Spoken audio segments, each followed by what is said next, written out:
Well, missed it. Learning scales, man. Learning scales. I told you, 2023. By this time in 2023, I'm going to fucking shred a lead for the intro. That wasn't shredded. That wasn't shredded. I know what shred. Don't tell me what shredded is. That wasn't shredded. Zero shredding there. But I am learning the scales, and that's the first step. Yeah. Lee says you need a roadie. Lee, wouldn't that be fun? Let's do it. Let's hit the road. I got 4 giant bags of weed from the summer harvest. So just don't do the the Russian tour, because Joe Biden will not save you based on your Twitter behavior. No, I don't have my Rub Me Brandon hat on. I just have my Rub Me hat available. But before we get to rubbing me, let's talk the portal, Matt. And your Michigan Wolverines now ranked number 2 in at 247 Sports 23 transfer football team rankings, with the latest get of Nebraska linebacker Ernest Hausman. It's viewed as a 4-star transfer according to at 247 Sports portal. Matt, listen, defense wins championships. So if you get a 4-star linebacker transfer, he's a man now. Like when I went to college, I was. He started as a freshman and he had like 60 tackles on a bad Nebraska defense, which I think was like one of the leaders. We'll take that. We need it. We really didn't have great linebacker play this year. Decent, but you can always, linebackers now that are free safety are in high demand. So everybody in the Big Ten wants to come to Michigan, not to Nebraska, Wisconsin, Iowa, and Ohio State. Like, we also have the number 2 cornerback recruit out of Ohio nationally committed yesterday out of high school. So, well, I think you'd have to. You need to nearly be committed to go to Ann Arbor, but that's just me. I'm a Kalamazoo guy. I'm a Kalamazoo. Way lower down the food chain there in Kalamazoo. Yeah, Kalamazoo. There's a good school there called K College. Yeah, I used to walk through it every day to the East Campus, the business college at Western Michigan. From my location, I had to walk through it. Matt, listen, it's the last week before Christmas, right? You got the weekend, and then you got next week, and that's it. So today, I thought we'd talk a little Christmas gifts just for a second before we get to plan. We got a lot of price discovery today, by the way. But before, I want to say, dear Santa, when I asked you for a 30-year-old escort, this is not what I had in mind. 30-year-old escort. As a 23-year-old, I did not want a 30-year-old escort, by the way. Anyway, I had an Escort GT, brand new in 1988. That was like my first brand new car that I bought. Let me share, Matt, because there's a better place to go for your stocking stuffers. And we're gonna come back to this locale. There it is. He's sharing now. Sharing is caring. Go to Redbubble, redbubble.com. If you have a chef or a cook or a gardener, you need yourself Chauncey? Do yourself a favor. Grow someone a tomato spiral notebook for all your notes about seeds, varieties, gardening, recipes. Matt, I got a notebook. I keep a notebook. I got a recipe notebook, and it says on my recipe notebook, you know what it says? It says, do yourself a favor and grow someone a tomato. So get one of these, or get it for your chef or cook in your life. Redbubble.com. Just search Manja TV, and it's right. Chef Gruel should definitely get one of those. He certainly should. The chef, our favorite chef, because me and you, we're not chefs. I'm not a chef. I'm not a foodie. A foodie gets out of the pool to piss. Anyway, I stole that line. That's not mine. That's not my line. Speaking of food, though, man. Let's do this because this little thread here has got so much legwork that we can do around it. And it was from Sugar Free Man. Bread is sugar, rice is sugar, pasta is sugar, fruit is sugar, cereal is sugar. And JB says The initial 1980 USDA Food Dietary Guideline Pyramid was 90% sugar. You wonder why we have so much obesity and diabetes in the world, in this country in particular. But Matt, you can trade sugar. Let's look at the chart. We got to go to a chart quick here. Talk to me about sugar. Well, it hit a high here just yesterday, today at 2074. What kind of high? I don't think we've seen that high for a while. So I'm pulling back on a deeper level. 36 back in 2011 when the shit was hitting the fan. So maybe we'll expect a similar move here. I gotta think as the economy shits the bed in 23. Maybe this little tick higher means we got to at least test 24, and then if we can get to 24, maybe this thing gets all jazzed up and runs up to 35, 36 again. I mean, sugar is the cheapest calories that you can get. That's just plain and simple. Empty, not good for you. Well, you can live for a while on it. I mean, look at people. It's insane how much sugar drives the food pyramid still to this day. Right. And most of the sugar comes from sugar beets, man. I'm not sure if you know that. Great. I mean, Idaho is known for potatoes, but they got a lot of sugar beets going there too. Yeah. They grow in the cold weather like we're having right now, right? Don't they love it in this cold weather? No. You're not a farmer. I'm going to have to get you grow someone a tomato handbook and just start doxing your statements. But anyway, what I wanted to do from here, though, Matt, is talk a little bit about cattle. Oh, that's a weird segue, right? Right. But there is all this chatter, right, about we shouldn't eat as much meat. I'm going to push 180 degrees the other way, Matt. There should be 50. I think there's about 20 million head on the ground. By the way, we're at about a 30 or 40 year low on total number of cattle on the ground. Who's on the ground? Wow. And the climatologists would tell you it's just like Scientologists. And I think we're at 40-year highs on people, they, them, binary that have blue hair. Well, no, we're at an all-time high there. All time. But let me just show you something. And this is JB, the same guy, Simon Bart, that was commenting. Look at that. The greatest carbon sink in the world is grasslands, Matt. So let's make cattle great again. We need 100 million head on the ground, 200 million head. Think of how great everybody's fitness would be if we went on, the Metasaurus diet. Right. And we regrew our grasslands like they were when they landed on the shores here 400 years ago. And it's a win-win. Then we wouldn't have to get our protein spike from shots. We would not need a protein shake via a shot. Anyway, I like this guy, Simon Bart. Simon's Bart. Follow him. He's a great follow on Twitter, and we like looking at the Twitter sphere. Man, I'm going to switch over right now, and we're going to jump from cattle to you know what? Let's look at the cattle chart just for a second, though. I didn't even bring it up or look at it. You know what? I'm going to come back to the cattle chart because I want to go here. This was from the Financial Times, and it says, why has big tech fallen in love with exchanges? Well, I got a cynical view on why this is. First of all, though, they get to offload that enormous task of the technology around hosting, right? And so they're moving it a lot to the web. So this was Microsoft's deal with London Stock Exchange, Matt, and they're going to move. They're following Amazon Web Services and Google into capital markets.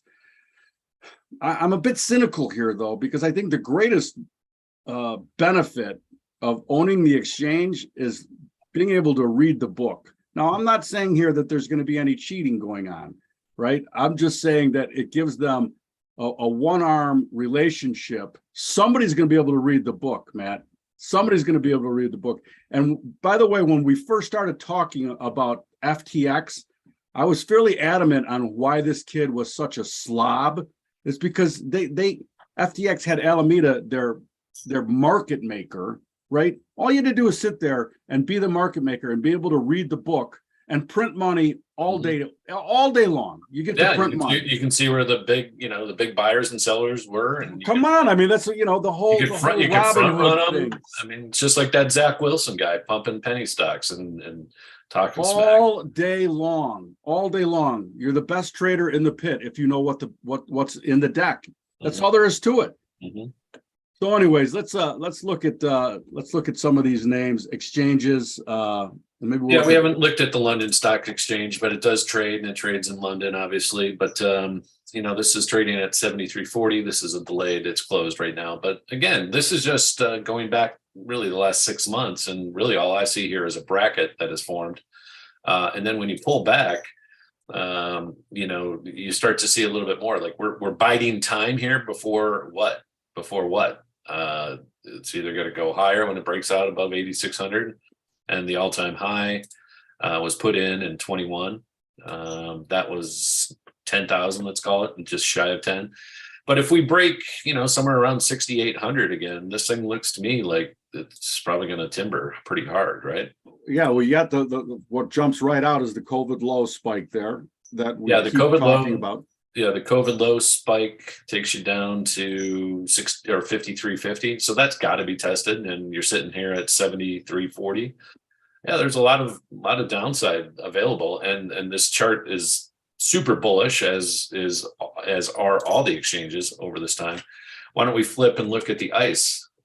Just because we haven't looked at that one in a while. And that one, the International or Intercontinental Exchange, ICE, is where like a lot of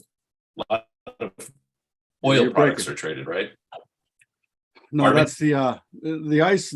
I think the dollar index is their biggest contract. Okay, by the way, at the ICE. Yeah, I thought some of the oil contracts were there too. I'm not an aficionado on exchanges like you know more than I do, but again, this peaked again in 21. So much of the world peaked in 21, from anywhere from January through the end of the year. This traded up to 139, trading at 100 right now. Been as low as 88, and the COVID low was down here at 64, 65 bucks. Right on. Lee's pointing out, and I do believe this is correct, that ICE bought the New York Stock Exchange, which was one of the great, eyebrow raisers. Like, how does this little commodity exchange buy the vaunted New York Stock Exchange? Right. And so that being the backdrop too, we kind of talked about on the way in, if this market gets cratered, that's not good for exchange. Initially the amount of volume you get goes through is one thing, but then, well, I just don't know how. And a double Gallagher never portends usually into good things. So it sure doesn't. So it respected the first Gallagher, right? It respected it. And but the more powerful gun is down here at 73. So I think you can sell this, into next year, into the chaos that is going to ensue, I believe, in the world. Let's look at CME we've looked at, but let's look at CBOE just to see what that's looking like of late, because I haven't looked at that in a bit. And with all the ODT options, right?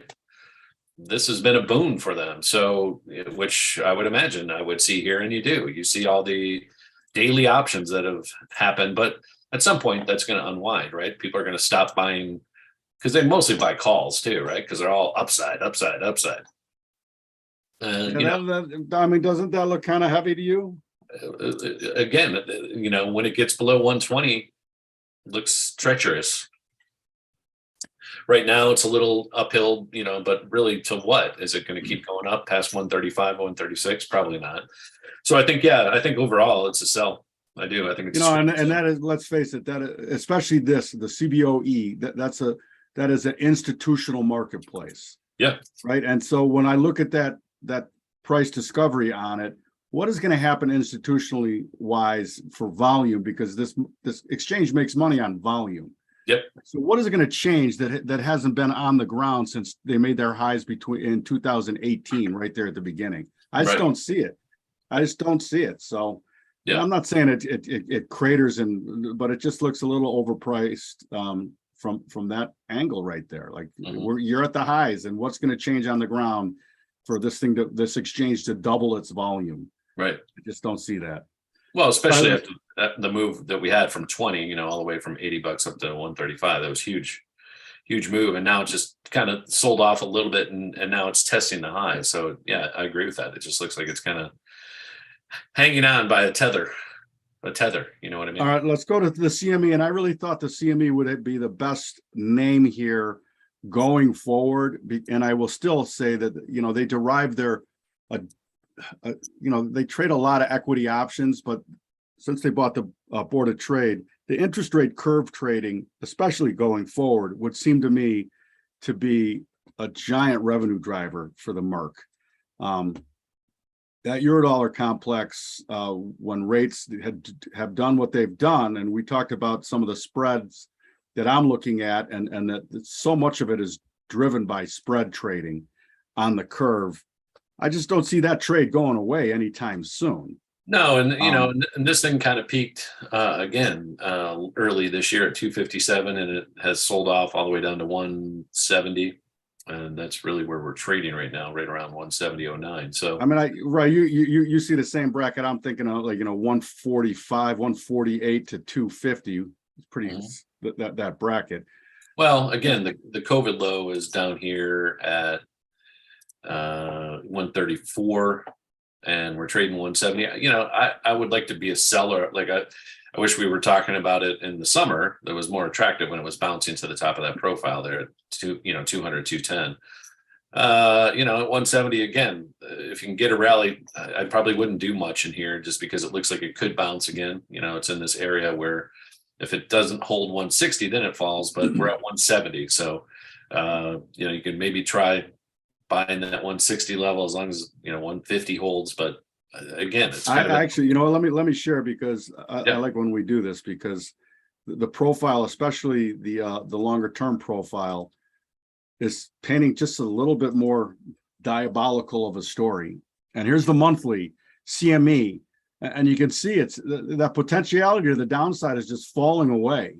So even though we've been in this bracket, I would not want to be a buyer until that 148 level here.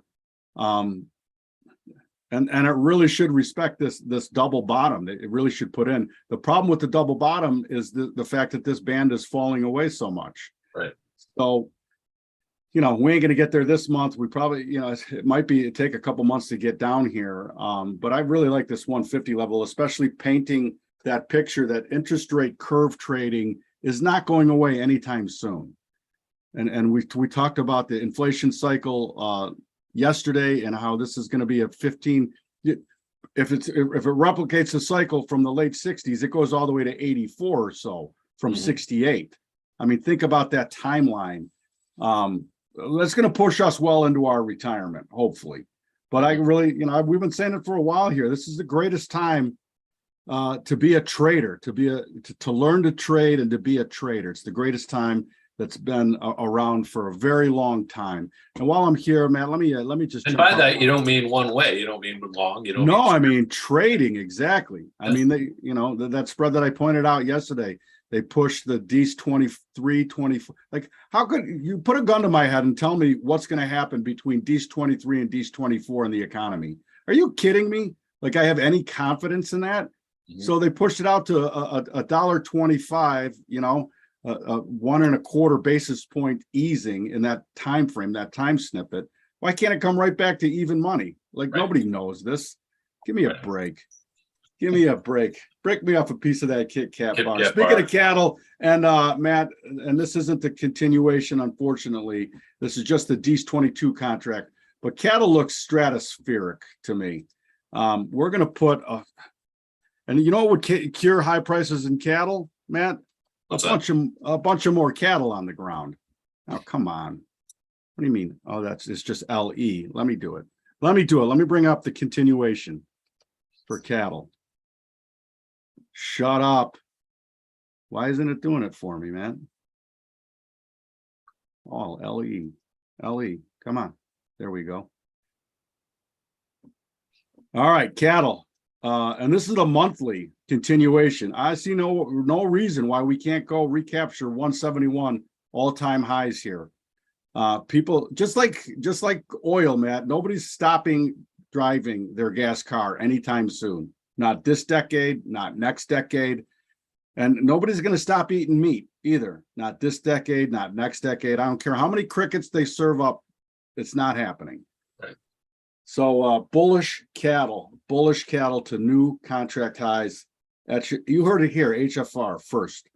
Well, let's transition. This is a good, place to talk about the same subject, right? Because EVs or crickets are going to kill, save the kill the meat market. Well, no, it's actually going to make it go through the roof. And when you do the same shit that you're doing with oil, and we've been talking about oil, the same thing happens, right? Oil, I think, is going to put in a bottom at some point at the end of this year and go higher. And then you see things like this, which is basically Ford saying we can't sell that F-150 electric truck because we're getting gouged by the products that go into it, that because we can't find them, can't get lithium batteries, we can't get all this shit, can't get the chips. So therefore 40% increase. So much for inflation.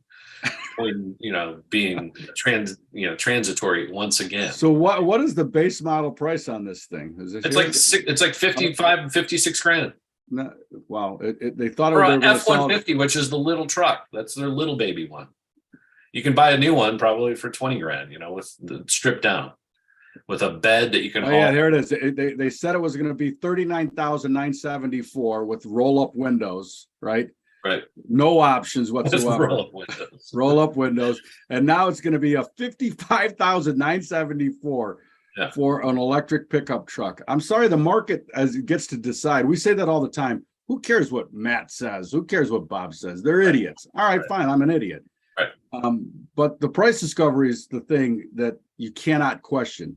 Any time and place, that's the reality. What's the bid? What's the offer? That's the reality. And the reality is, and we can look at this a little bit here. The reality is, again, let's open with Tesla, because we started at the beginning of the week when it was trading at $185, $187 a share. Where was it? Yeah, it was up here 200. We traded up to 200 the 1st of December. But this thing has just fallen away. It's gotten crushed. Let's start with a little shorter term chart so you can see it. But we're down to 150. 150 held. Even numbers, even number bingo tends to work the first time, right? 100, 150, 200, blah, blah, blah. So that number's holding, but behind that, Bob, there's really not a lot behind it. And to me, this looks like Tesla now falling away. It looks like it wants to move to the 125 area. And people are, again, all the people that bought this thing at 420 are like, what the hell is going on? They bought it on 420 or at 420? Oh, it got up there to 450. Because they got the same problem going. Yeah.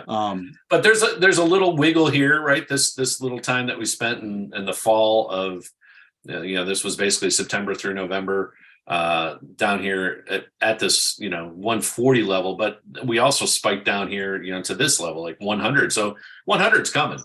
And don't forget the COVID low is at 27,669. And this is still a $500 billion market cap, 476 today. Why? Nobody's buying Teslas right now because they can't afford them. But what the heck? What do I know? Again, but the price does not, that's fallen away. That looks to me like it's going to $20. Honestly, that actually looks to me like it's going negative, like the oil did. It's going to $20, and anyways, but let's take a look at Ford, because we haven't looked at it in a while. And some of these names, by the way, were the greatest shorts of 22. We said at the end of 21, short Toyota, short Ford. And so let's look at what happened this year when we said that at the end of last year. Look at this. January of 22, we traded 25.90.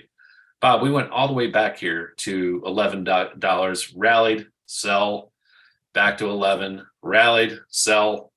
Again, this thing's done. It's cooked. What is the low end of that profile? The low end is around $8. All right. And then, and again, during recessions, Ford does this. It's going to go, during the COVID low was $4. Why wouldn't it go back to $4? It's 12 right now. Wow. That's probably, seriously, a $55,000 electric pickup truck. Are you seriously smoking crack? It's humorous, right? And then, and not the bone. It's not that humorous, but it is humorous. 214. Look at the same thing. We were talking. This was one of the greatest shorts of the year. Peaked right here, January 12th. 214 all the way down to 130. And these guys aren't going all electric. So it doesn't matter. Like you can try to sell electric cars and build them, and nobody's going to come and buy them.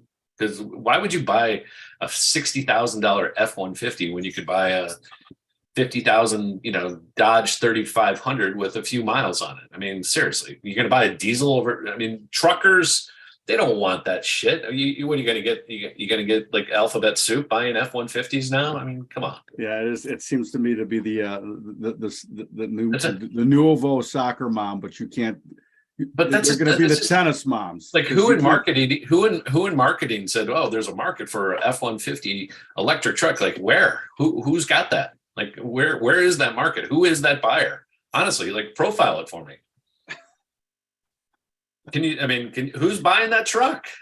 I don't know. When you can you can buy a new F-150 with roll down windows for 25, right? Off the lot.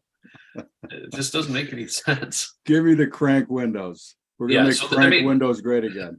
By the way, the electric, here's one thing. If the electric truck doesn't have crank windows that also regenerate electricity to your batteries, they're doing it wrong, right?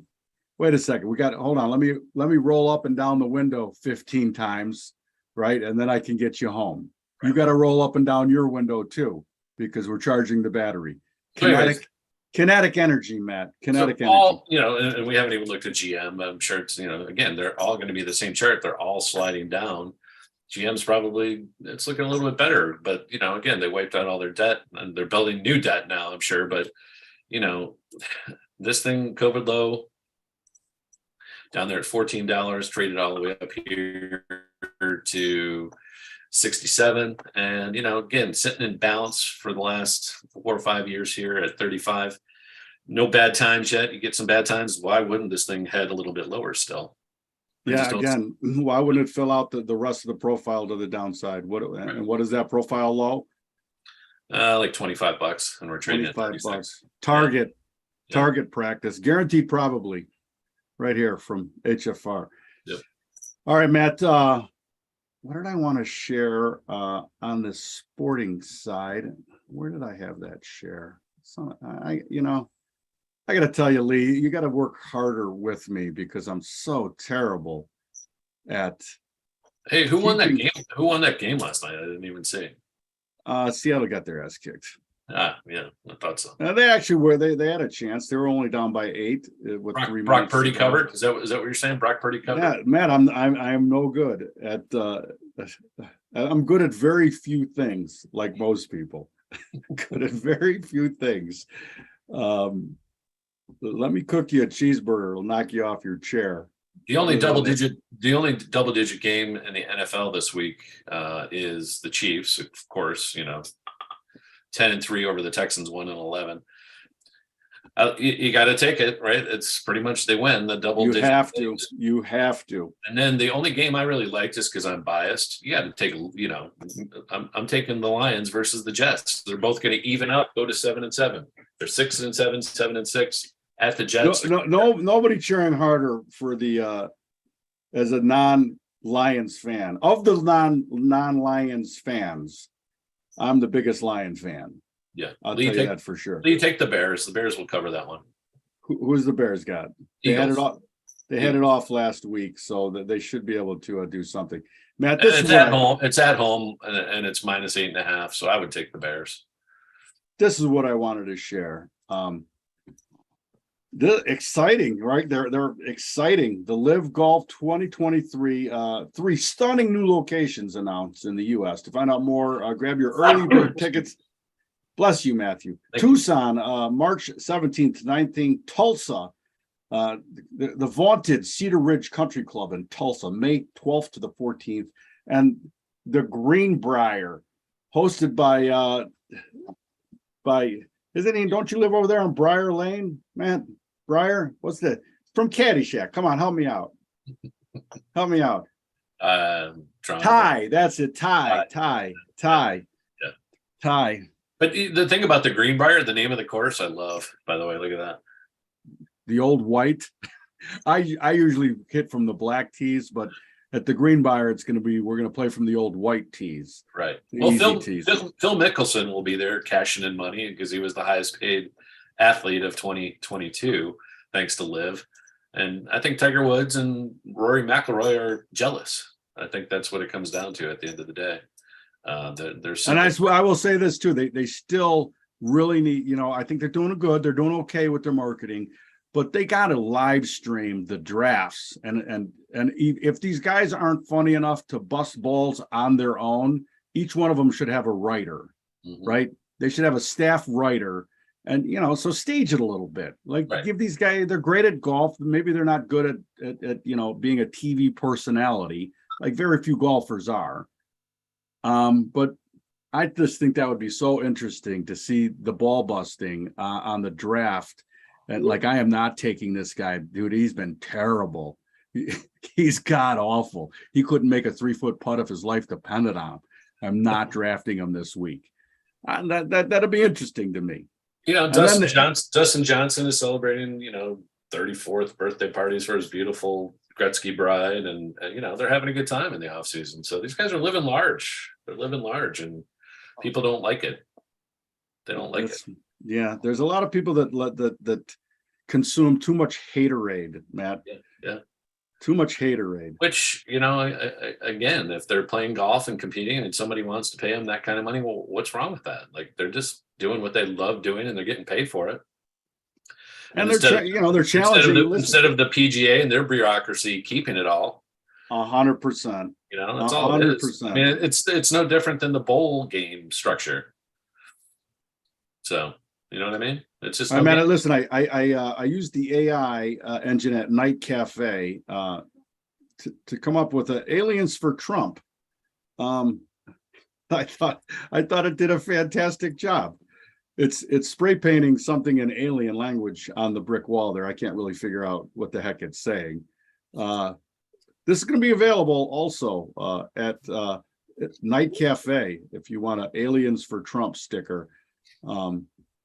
I figured we'd do it because they busted his chops about his major announcement, and then he sells $45,099 items. $4.5 million in 12 hours. Oh, it's good to be Trump. And all the libs are laughing at him, and then he's just okay, whatever, keep laughing. But I mean, who cares? I mean, he's whatever. He's he's in his dark days right now for sure. But I don't think the craziness is going away. So he'll be around. 2023 will set up nicely. Hey, can the Vikings lose again at home to the Colts, to Jeff Saturday? What do you think? 100%. Yeah, we said this, by the way, we did say this a couple of weeks ago, that the Vikings have the chance to lose out. Just lose out. Yeah. They don't win another game. We said that 3 weeks ago. Go from 10-3 to 10-7. It's very possible. Yes, exactly. Yeah. Anyway. All right, so we got KC, we got the Bears, because that's a tickler there, giving them it's not 10, it's 9. It's definitely not 10. Right. The rule, Matt, we're a rules-based trading organization. When it comes to pro football, it's a very good rule, because there's a lot of games at 9 that just don't cover for the fave. So that's what it's proven over time. Bingo. Yeah, so here's the deal. The Vikings have the Colts, then they got the Giants, then they're at the Pack, and they're at the hapless Bears. I mean, why can't they lose all those games? 100%.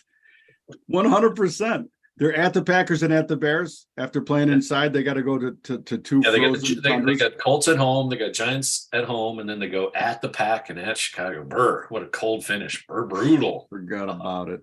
Man, I was at a Bear game one time, and the beer line was backing up because they couldn't get the beer to flow because the tap, was freezing, and they had a dude with a Bic lighter trying to unfreeze that's how cold it was. It was 1986 Bears Washington Redskins playoff game, the coldest game I've ever sat through in my life. But I still have been colder at Wrigley Field in April, for sure. For sure. Or May, for sure. Yeah. Colder at Wrigley Field. Yeah. All right, that's what we got. Again, please visit Redbubble and search Manja TV for your Manja gear, hats, coasters, mugs, you name it. They got it with a Manja art on it. And Amazon.com for some shrimp mojo. Thank you, Lee. Thank you, Mark. Thank you, Matt. Hey, Bob, I got to just talk about this a little bit because, everybody was getting all excited. And the Santa Claus rally always happens, but it happened, earlier. It happened early. October, Yes. November.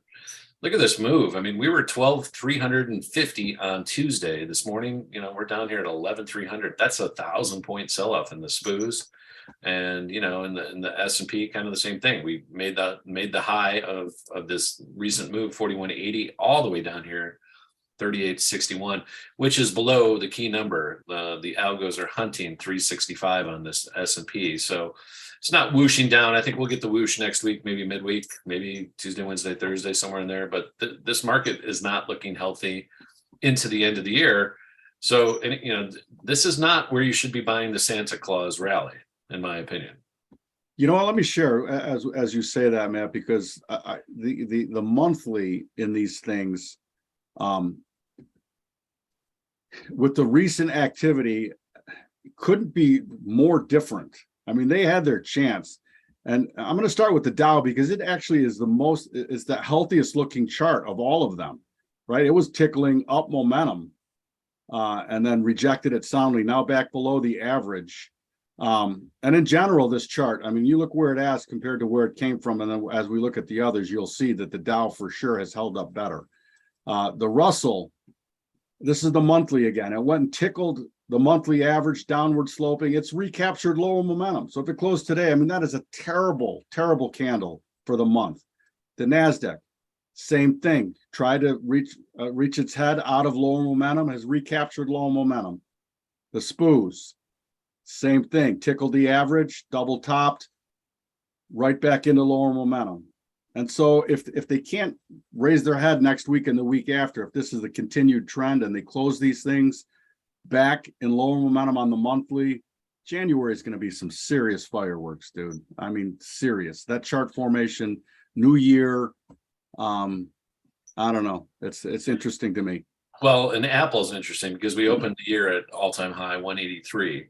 And we sold all the way down to 128, and now we're falling away again after two failed rallies, one to 176 there in late summer, which was, again, this was a 40% move in those, in like that 2 months, June through August. Then we fell down to this level right where we are again. This 135 was where we kind of resurrected during the last month of CPI, Fed Powell noise, all right, the speech at Brownstone, Mr. Brownstone, blah, blah, blah, talk. But the bottom line is this thing is trending down and just waiting to snap. And when it snaps next time, to your point, like we're just getting to the value zone now here at 120. And again, the COVID low 52 to 183. That's $130 halfway back of that move is somewhere like, right here. And now we got this hole in here. And this will be a little bit of a battle from 2021 at the top there.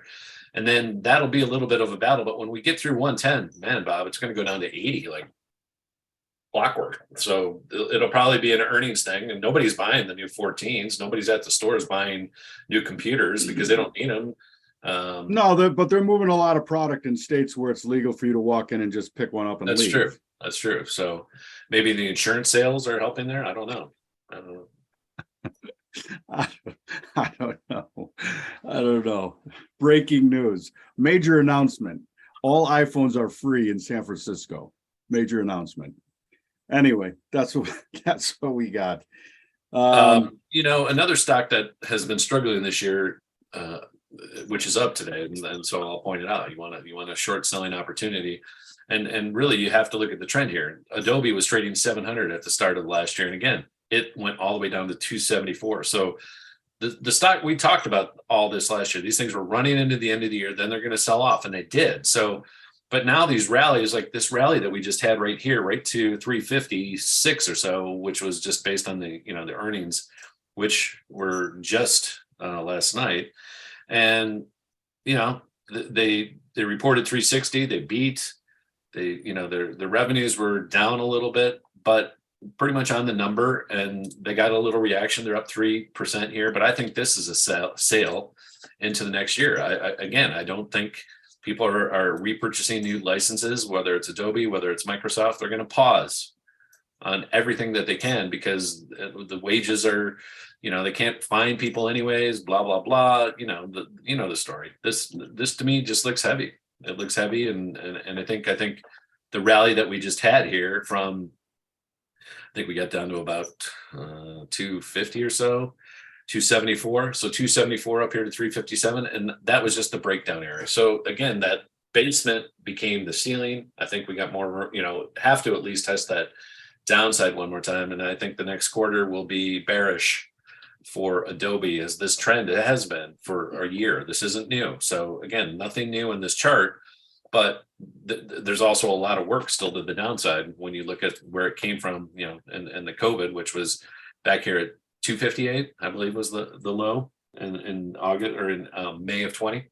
So again, got close to testing, but you look below this thing could trade to 75. And you start, this is the thing, like people don't get caught up in the short-term nature of these charts, because there's a lot of room still and a lot of work to the downside on a lot of these charts, a lot of them. Right on. All right, Matt. Thank you again for your expertise in the chart. Your opinion, I don't think I need to thank you for that, but your expertise in the chart, 100%. Thank you. That's what we got. Visit us at marketvitals.io. Please share and retweet the broadcast. You can plagiarize. Bob, if you have any dead bodies that died of COVID in your house, get rid of them, because apparently they can cause COVID if you keep them around for up to 17 days.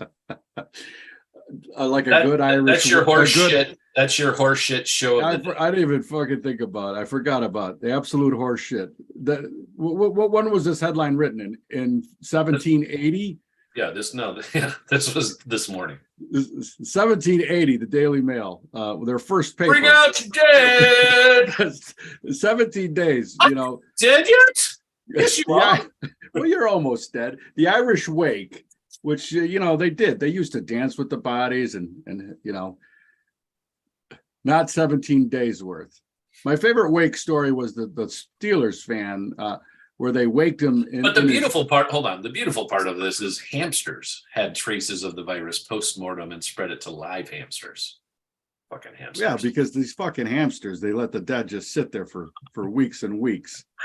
Like 17 days. How did they come up? Is this double blind tested? Did somebody leave a body for 16 days and nobody got COVID? And then on the 17th day, sounds like bullshit to me, but it's coming from the Daily Mail. So 99% of that is bullshit too.